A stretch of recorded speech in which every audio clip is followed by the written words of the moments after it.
Hey everybody, how's it going?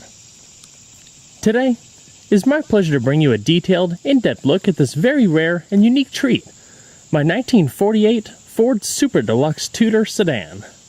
And this is going to be a detailed, in-depth review of the Super Deluxe.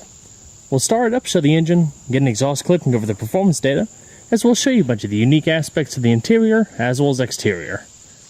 And so, without further ado,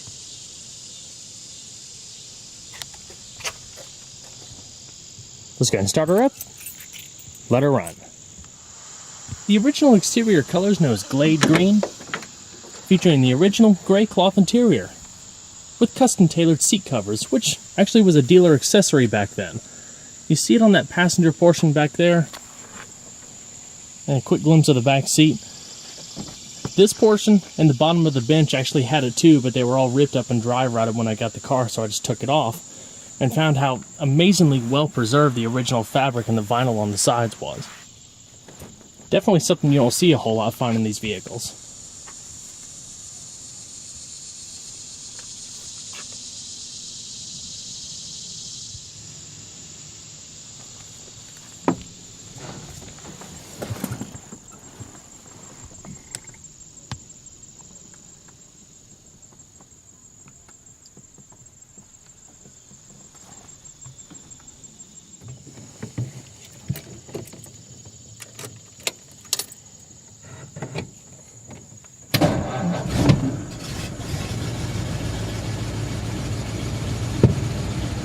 Fires up perfect every time.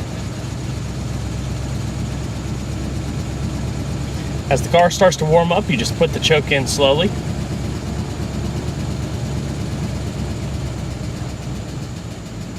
And it'll finally come back down to its normal idle.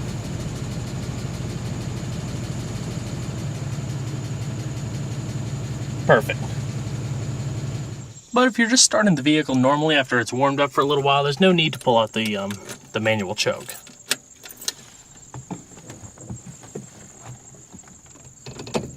Neutral. And hit the button to start.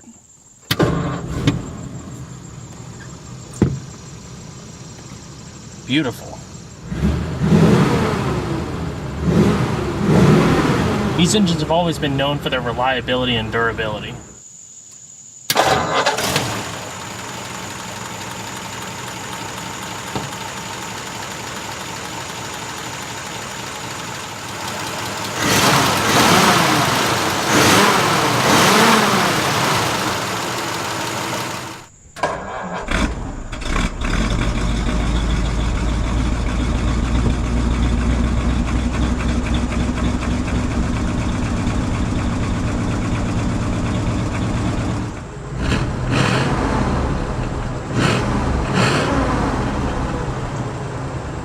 Deluxe was a pretty simple and standard vehicle.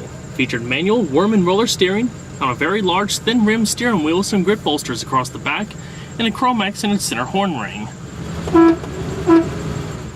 Standard 4-wheel hydraulically assisted drum brakes, and the standard and only gearbox was the Ford Featherlight 3-speed manual transmission located on the column, otherwise known as 3 on the tree. All the way towards you and up is reverse. For those of you who aren't familiar with this pattern, think of it as an H. The middle of the H is in neutral. If you pull it towards you, that's first. Straight up is reverse. Back in neutral. Out, all the way up is second. Then down is third. So, neutral, reverse, first, second, third. Simple as that. I'm going to flip on the headlamps. 4-way flashers weren't available on quite a large scale as they are these days. You could also get fog lamps mounted in the front bumpers. They're these little amber lights that you'll sometimes see on vintage cars. Some of these cars also came with turn signals. It would mount to the steering column right here, but this vehicle just has the standard headlights, high beams, as well as parking lights. And as you would expect, all the windows are manual. But something I think is pretty interesting is the Super Deluxe came standard with all laminated glass. Manufacturers just started doing this again pretty recently, but you see the 2 panes here in the lamination? It prevents it from shattering in the case of an impact, and so there's a little bit extra safety and also adds a little bit of noise insulation. So we'll check out the exterior. The Ford Super Deluxe lineup was first introduced in 1941 and ceased production in 1948. a long generation of what is essentially the same car warmed over through the years due to the gap in automotive production during World War II. After Henry Ford introduced the V8 in 1932, the Ford cars produced through 48 had very similar construction, including beam front axles, transverse leaf springs, torque tube drive, and the famed flathead V8. In fact, the six-cylinder option didn't even come out until 1941, in addition to the more powerful V8 and efforts of keeping up with the competition and replacing the wheezy base flathead V8. The all-new Ford for 1941 wasn't a dramatic styling departure, but a modern evolution of contemporary design. Compared to 1940, 41 through 48 featured a 2-inch longer wheelbase, up now to 114 inches, while the length grew over 6 inches to 194.3 inches. One of the advertising paramounts was how much heavy-gauge steel was used in what they called the new lifeguard bodies. Therefore, it gained about 150 pounds in weight over last year's model. A more robust frame that was wider and twice as rigid also helped aid in weight gain, but it also made it more sturdy, especially with a large Xbox crossmember welded at 8 separate attachment points alongside the frame. The original V8 used in the Super Deluxe was the same 221 cubic inch units used since 1932, but warmed over to produce 90 horsepower for 1941. Other notable traits of the early Super Deluxes were their unique 3-piece grille, 2-piece fenders, and elegant styling. The interiors were also slightly different. Headlamps were mounted further apart, and the parking lamps were located on top of the fender, among other minor styling details. The new Super Deluxe also rode better, not only because of its weight and longer wheelbase, but the springs and shocks were softer, paired with a new ride stabilizer bar. It also benefited from better construction, more insulation, and quieter engines for a better ride than ever before. 1942 was an interesting year for the model lineup. Not only did prices increase, but material shortages beginning to be rampant in war effort caused some materials like copper, nickel, and aluminum to be restricted in automotive use. This means styling details like chrome can only be used for the bumpers and grille. Ford got creative though by creating an imitation chrome by using zinc plating over metal trim with a special varnish. Steel was also used more in various interior and exterior parts, including new stainless steel hubcaps. The 42 models built in late December 41 also fell into regulations that were placed in that all exterior brightwork had to be painted, regardless if they just left the assembly line or not. In the engine, cast iron was used for the pistons rather than aluminum, while molybdenum replaced the nickel that was used in the valves, gears, and shafts, which was actually a quality improvement. A clear sign of changing times and priorities. Through cost-cutting and material shortages, there were some improvements though, including an all-new front end with prominent hood, 1-piece fenders, and 2-piece rectangular grille. The parking lamps moved again and now parallel to the headlamps, and other styling changes that would be seen through 1948 were the flared doors that now covered the running boards, oval tail lamps replacing the vertical rectangles, among other minor styling details. The interior also departed greatly from the rectangular-themed dash to a circular speedometer and clock. The car rode an inch lower, while longer leaf springs improved ride. Twin lateral stabilizer bars and 2-inch wider tires helped improve stability. More underfloor cushioning and better engine mounts also made it even quieter. But it wasn't until February 10, 1942 that automotive production halted in favor of building cars for the war effort. The biggest changes for the Super Deluxe though came in 1946, while essentially carried out until 1948. 46s were essentially carryovers for 1942. Restyled and glitzed up for the eager new car buyer market. Ford actually was the first automaker to roll out a new car off the assembly line in July of 1945, of which a Super Deluxe Tudor went to President Harry Truman. The new Super Deluxes would carry the higher displacement Mercury flathead V8, as well as receive revised rear axle ratios for better performance, although strangely removed in the following couple of years. Exterior changes were minor, but largely included a more robust 3-bar chrome grille. Only 1946s received red grille accents, chrome deck lid strips, and red numbers on the interior gauges. Colors outside and in for 46 through 48s were also greatly improved, aiding in the appeal and customization, especially important since many manufacturers wouldn't release an all-new product until 1949. Fit and finish were also excellent and some of the best you could buy in the price range. As far as 48, it's basically identical to 47 with repositioned parking lamps, new deck lid trim, and interior gauges. At long last, the 1948 Fords were the end of a long and great era of build, quality, and robustness. It wouldn't be until the mid-50s and early 60s before cars had the detail and quality that the last of the pre-war Fords carried. Now this Super Deluxe actually has a lot of factory and aftermarket options that you can get back in the day, including a robust brush guard located right in the middle of the front bumper and in the bumper flanges that you see on either side of the front bumper as well as the rear bumper. Not to mention a backup light, electronic gas cap release, as well as fuel door protection to protect your paint finish, bumper guards front and rear, inside heater, as well as an AM radio. The list just seems endless, and this one MSRP'd originally for probably around $1,300. It even has a windshield washer tank, which I'll show in just a second. Now this Super Deluxe features 15-inch steel wheels with polished stainless steel wheel covers and the Ford logo in the middle, wrapped in bias ply tires, pretty much a standard setup for the day. The steel wheels are actually painted to match the vehicle and can be had in a variety of colors. Also with 12-inch hydraulically assisted drum brakes at all four corners. Now the Super Deluxe featured a beam front axle with transverse semi-elliptic leaf springs front and rear. While many manufacturers were starting to go to front independent suspension with coil springs as well as longitudinal leaf springs in the rear, this primitive setup does nothing for handling profile, I'll definitely tell you that. It's actually a lot more prone to body roll, so in the later years, especially with the newer Fords, they definitely got a much better increase in handling and stability over some of these earlier models. Overall length is 198 inches, while width is 73 inches and height is 66 inches. Total curb weight, depending on how equipped, is around 3,216 pounds. And we're going to pop the hood. The Super Deluxe 8 featured the optional 239 cubic inch flathead V8, while the standard option was a 223 cubic inch 6-cylinder. The V8 produces 100 horsepower at 3,800 RPM and 190 pound-feet of torque at 2,000 RPM, while the 6-cylinder put out 90 horsepower and 180 pound-feet of torque. When the latest Super Deluxe debuted for 1946, it also came with some engine enhancements.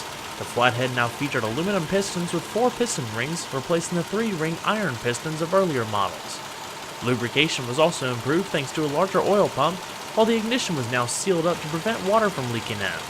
0 to 60 times were a lofty 21.5 seconds, while quarter-mile times were reported to be 23 seconds at 63 miles an hour. My, how times have changed. Top speed was around 84 miles an hour. As far as fuel economy, with a 17-gallon tank on leaded fuel back in the day, mileage ratings were around 16 city and 20 on the highway. This Super Deluxe also has the optional windshield washer tank via that mason jar in the engine like you saw in the Firewall, but more on that a little bit later in the video. Now those of you who haven't seen too many cars at this day and age, it might be quite a culture shock to see the differences between something of this era and something of, well, 2014. Cars back then, they weren't built to be fast, they weren't built to be necessarily sleek and sporty, but they were big, they were stylish, they had a certain amount of command and presence to them. The interior of the Super Deluxe is the most glitzed up model. It has all the extra padding across the doors, carpet, as well as vinyl, chrome accents everywhere you look, side vents, as well as contrasting gray metal surrounding all the glass. You also have padded armrests. Like I said, both 2-door and 4-door models of the Super Deluxe had a full bench seat up front, but they were styled differently. The 4-doors had a one-piece back, while this one can split and fold so you can get into the back seat, obviously. They are manually sliding, and this is the original seat fabric. It had one of the original optional seat covers on it. You could see the plaid on the front passenger side as well as the back, but they were torn up and stuff, so I took it off when I bought the car. The back is also original, the carpet is all original, and the front features rubber floor mats. It's very easy to get into the back, and plenty of room. It's almost like a big couch, and I'll show that a little bit later in the video. Large step-up bars, the rubber floor mats up front for easy cleaning, your large handbrake as well as your dimmer switch on the bottom left-hand side of the floor, contrasting gray dash matching the window surrounds as well as the steering column. The cream-colored plastic on the dash is original and matched the color on the steering wheel before it faded off over the years. All the gauges are original amongst their polished metal housing. Even the headliner is all original. So let's go and see how she sounds.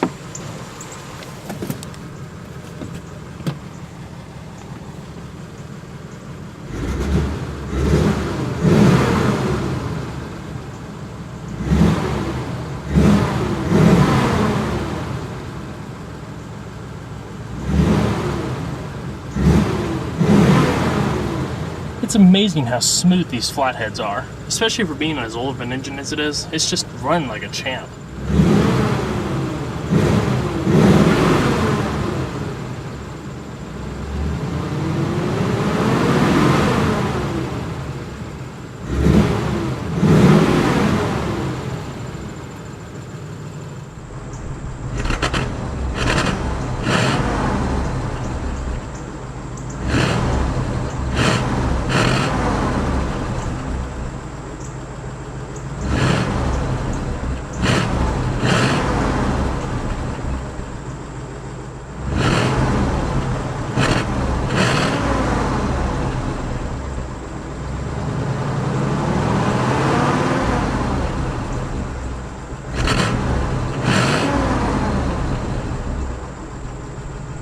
Now we're going to shut her up.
Now from the factory, the Super Deluxe did not come standard with a radio. It came with a radio delete plate. It would basically just cover up a hole where a radio would go if you went and ordered one from the factory. This particular Super Deluxe, along with the other styling aspects that it has, like I mentioned earlier, did come with the optional AM radio and actually works fantastic. It's the Ford Adjust-O-Matic AM radio with 5 presets as well as manual tuning. You can adjust the tone off to the left and your band is off to the right. It's a tube radio, so when you turn it on, it has to warm up for a couple seconds. There's a single 6x9 speaker up under this speaker grill here, and once it warms up, it plays fantastic. Quite a big antenna. You have to pull it up manually to get the best reception.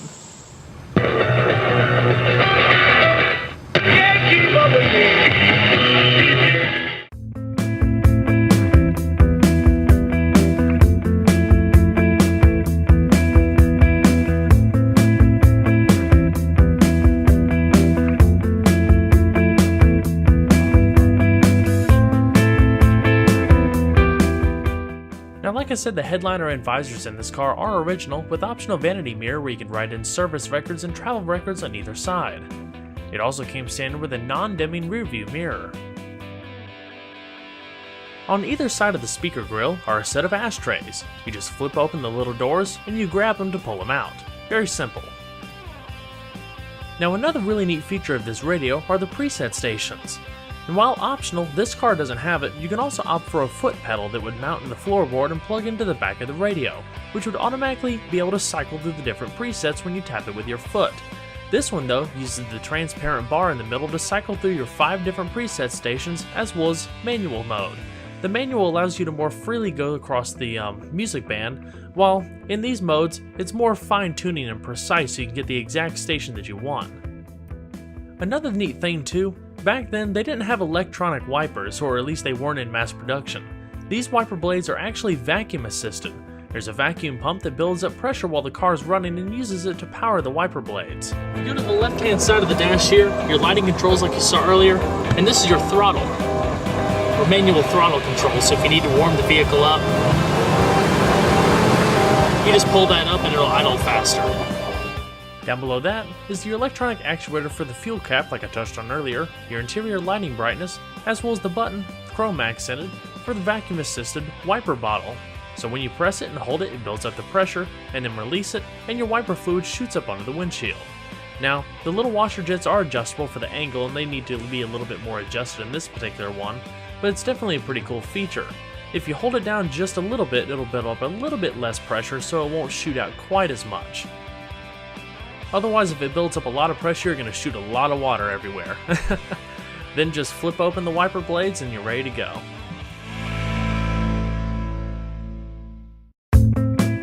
Down below your speedometer cluster, you have your manual choke like I showed you earlier, as well as your lighter, and heater controls that also illuminates.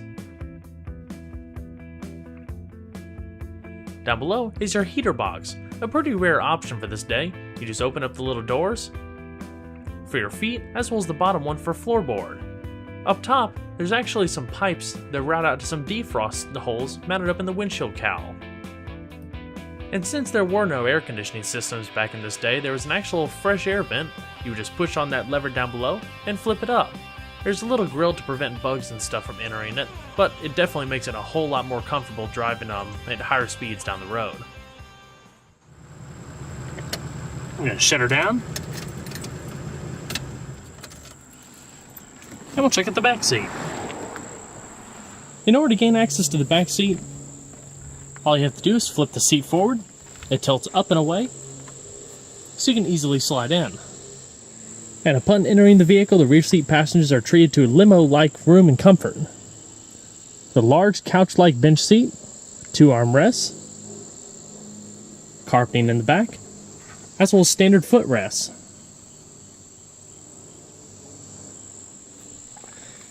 And on the passenger side, there's actually a little cloth grip handle to aid entry and exit. You barely have to duck. You just walk on in the car. It's pretty awesome. Very comfortable. Got your little armrest.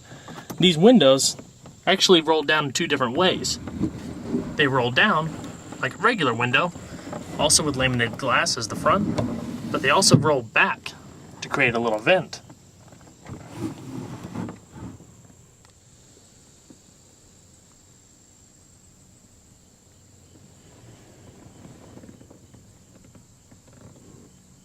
And the only tear in the headliner is that little bit right above the rear window.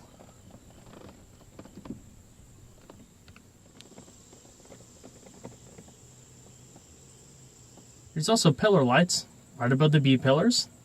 They actually do work. They could probably use some new connectors or a little bit of cleaning, but I have had them on a couple times. Not to mention little ashtrays. And we're going to check out the rest of the vehicle, shall we? The rear trunks of these Super Deluxes were extremely sturdy and solid, made of heavy gauge steel, and often being described as being like a turtle shell. There is some insulation on the back side of it, but overall there's a ton of interior trunk space. There's spare tires located in the back, and there's trunk liners located across the sides and the back to kind of give it a little bit more of a finished look.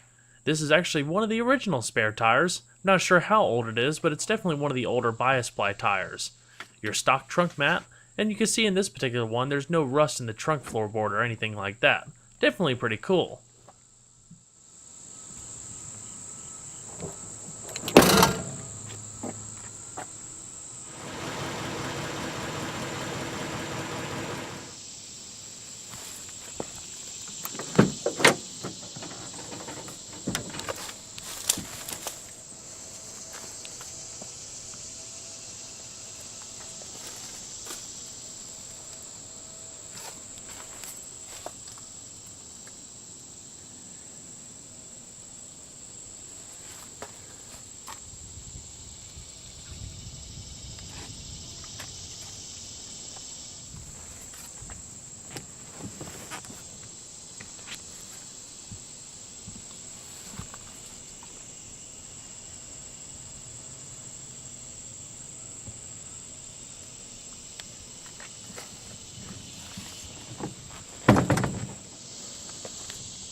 Lockable glove box. Also has the original owner's manual.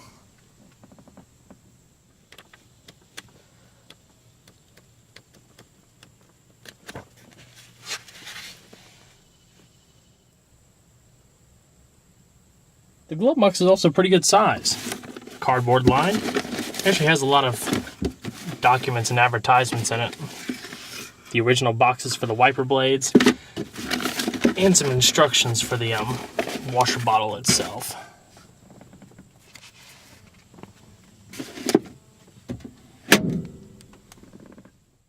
With a nearly 10-year model run of this generation Deluxe and Super Deluxe, they sure served their purpose, not only for consumers but through the war effort. A great example of a strong model lineup for the day and its signature 1940s styling before the all-new Fords debuted for 1949.